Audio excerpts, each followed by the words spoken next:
Hey, want to remind you, once you've made Hittin' Hard with Jon Chuckery your first listen every day, make your next listen Locked On Sports Today. Check out their podcast, the biggest stories of the day, plus instant reactions, big game recaps, and the take of the day. They are free and available on the Odyssey app, YouTube, or wherever you get your podcast from. So Arthur Smith talked yesterday about we'll know more tomorrow, pretty much about the stats of Cordarrelle Patterson. Now, look, he's eligible to come off of IR this week. You've probably seen some of his videos online. He's dragging weights around. He's running. He looks like he's all good to go with everything, right? But the Falcons really do have a good problem because even losing Patterson may be your 1, 2, 3 best offensive player that you have on your roster. You look at the contributions that Tyler Algier and Caleb Huntley, plus Mariota as well, and even to a degree Avery Williams, those guys have more than held up their end of the bargain in the running game. Algier is just a tick below the 4 yards. He's at 3.9 yards per attempt in the running game, 84 carries for 324 yards. Patterson still leads the team with 340 yards. Huntley's had 57 carries for 265 yards. He's averaging 4.6 yards per carry. Mariota's getting you 5.1 yards per carry. And Avery Williams on his 10 carries averaging 5.8 yards per carry. So the good news is getting Patterson back. The other good news is you don't have to just push him right in and get him right running the football. I think they're going to kind of slow work him in a little bit in the running game, where I think that you will see the opportunity to get Patterson more involved in is throwing some passes to him. So we talked yesterday about the efficiency in the passing game and how good of a game Arthur and Ragone dialed up in the passing game.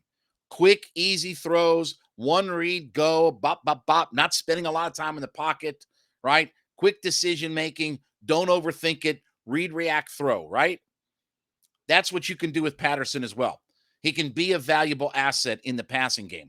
So if you want Algier and Huntley to do some of the grunt work of banging it inside in the run game, and they'll give Patterson his opportunities as well. It's not like they're not going to feature him at all in the running game. But Arthur Smith talked about the idea of, A, they'll have a better idea Wednesday, because today's an off day, better idea Wednesday about where they're at. But B, he did say, we're going to kind of work them in. And that's because of the contributions that they've got from Algier and Caleb Huntley. And this is going to be a good problem to have through the rest of the season. You know, I'll be honest with you. I don't know if and when we'll see Damian Williams back playing for the Falcons, because now you've got 3 running backs that, you know, plus Avery Williams, that are contributing to the running game. So it doesn't feel like you have to rush anybody back off IR or anything like that. Patterson, you want to get back into the mix pretty quickly here. So I wouldn't be surprised if, you know, maybe it's 8 carries or 6 or 8 carries for Patterson, maybe not more than 10, but let Algier and Huntley do more of that grunt work and then use Patterson in the passing game. Try to get him in some open space. Try to use him there. Mix in a couple of plays in the jet sweep, the run game with an Avery Williams.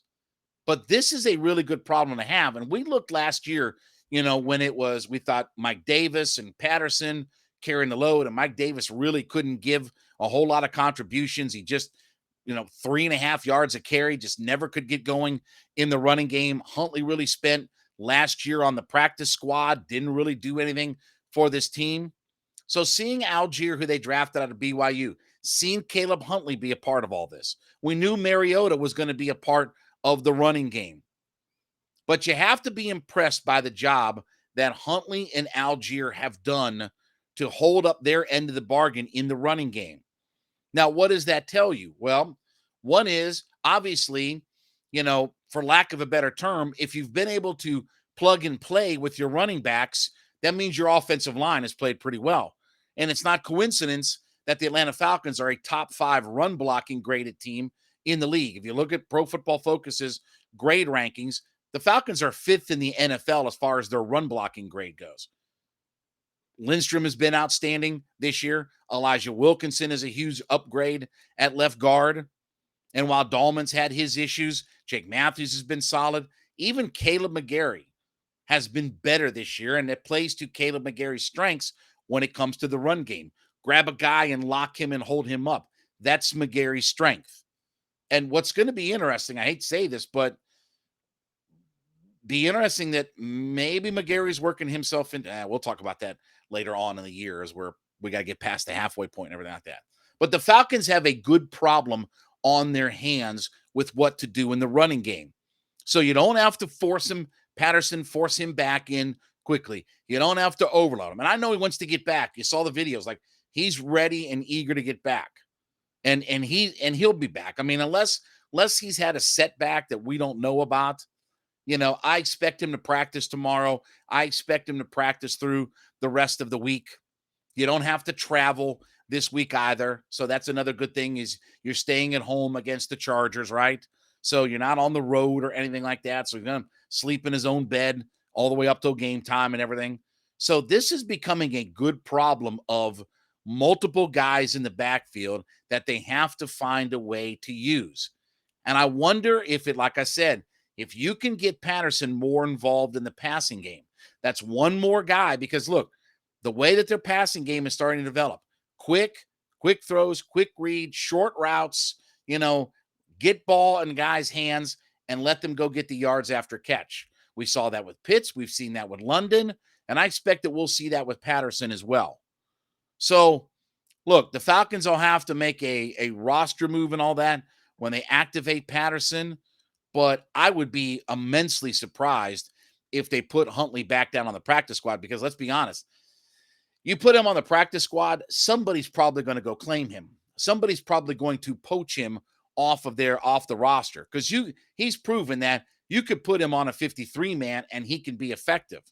He may not be RB1 for a lot of teams, but he can provide an extra spark. And he is getting you over 4.5 yards a carry on this year. And he runs tough. He's another tough runner when you watch him run, right? Getting between the tackles, tough running, extra effort, picking up yards.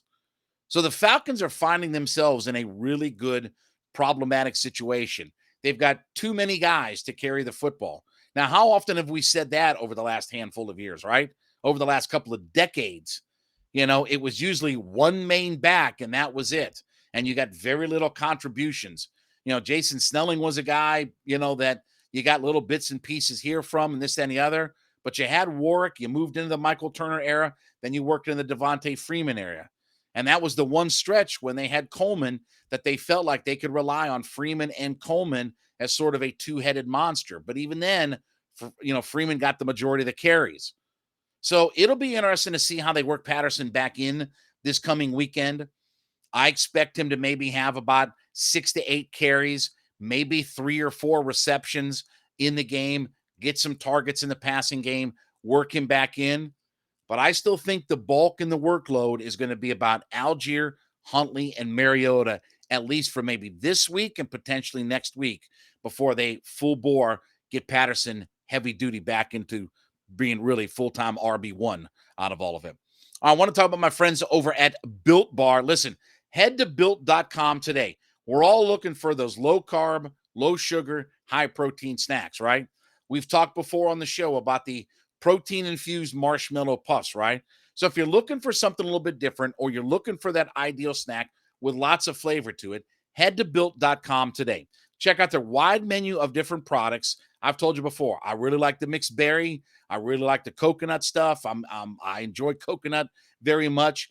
All kinds of flavors, and they're always coming out with a new flavor for the specific month. And, oh yeah, look at the calendar. We're into November. So expect the new flavor coming out from Built.com. Check out their wide menu of products of Built Bars at Built.com. Try the protein-infused marshmallow puffs. And when you get your order put together through Built.com, when you get to checkout, use the promo code LOCKEDON15, LOCKEDON, the number 1, the number 5. LOCKEDON15, use that promo code and you will get 15% off your order simply by using the promo code LOCKEDON15 at checkout. Head to Built.com today, check out their wide menu of products, save yourself 15% off that first order, and get the snack and the products that you're looking for and you need.